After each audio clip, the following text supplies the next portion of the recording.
அகர முதல எழுத்தெல்லாம் ஆதி பகவன் முதற்றே உலகு. பாக்குப்பன். வணக்கம். இன்று என் பிதற்றல் ஈரடியும் நாலடியும். சான்றோர் பெருமக்களே, வள்ளுவப் பெருந்தகை மிக அழகாக ஒரு குறட்பா பாடியிருக்கிறார். முயற்சி செய்ய வேண்டும் என்பது அதனுடைய நோக்கம். தெள்நீர் அடுப்புற்கையாயினும் தாழ் தந்தது உண்ணலின் ஊங்கு இனியது இல். குறள், திருக்குறள். தெளிந்த நீர்போல் சமைத்த கூழே ஆயினும் தம் முயற்சியால் கிடைத்ததை உண்பதை விட இனிமையானது உலகில் வேறெதுவும் இல்லை. நீங்கள் சம்பாதிக்கணும், நம்ம உழைப்பில் பொருள் வரணும், அதில் நாம் சாப்பிடணும். அது கூழாக இருந்தாலும் சரி, அது கஞ்சியாக இருந்தாலும் சரி, அது நீர் போல இருந்தாலும் சரி, அதுதான் இனிமையானது. வள்ளுவர். தெள்நீர் அடுப்புற்கையாயினும் தாழ் தந்தது உண்ணலின் ஊங்கு இனியது இல். ஆக தம் முயற்சியில் தாம் சம்பாதித்த பொருளில் தம் உழைப்பில் வருகின்ற உணவு இருக்கிறதே, அதுதான் இனிமையானது. திருவள்ளுவர் இதே கருத்தை நாலடியாரும் சொல்லுகிறார். பெரு முத்தரையர் பெருது உவந்து ஈயும் கருணை சோறு ஆர்வர் கயவர் கருணையை பேரும் அறியார்.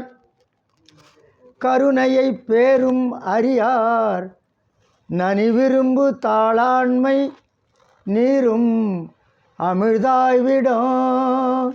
நீரும் அமிழ்தாய்விடும்.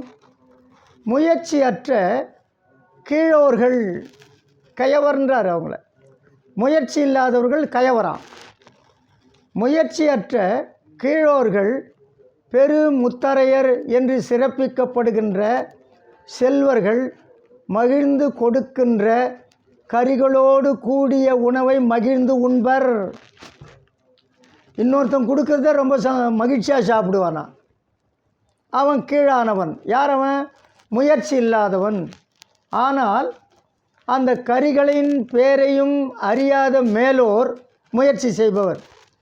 கரிகளின் பேரையும் அறியாத மேலோர் தான் விரும்பி செய்கின்ற முயற்சியால் கிடைத்தது நீர் உணவே ஆனாலும் கூழே ஆனாலும் அதை அமிர்தமாக எண்ணி உண்பர். அதுதான் இனியது. தம் உழைப்பில் வந்த பொருளில் வாங்கிய பொருளில் நாம் சாப்பிடுகிறோமே, அதுதான் இனியது. திருவள்ளுவர். அதே தான் இங்கேயும். தம் உழைப்பில் வந்த பொருளில் அது கூழே ஆனாலும் நீர் உணவே ஆனாலும் அது அமிர்தத்துக்கு ஒப்பானது. நாலடியார்.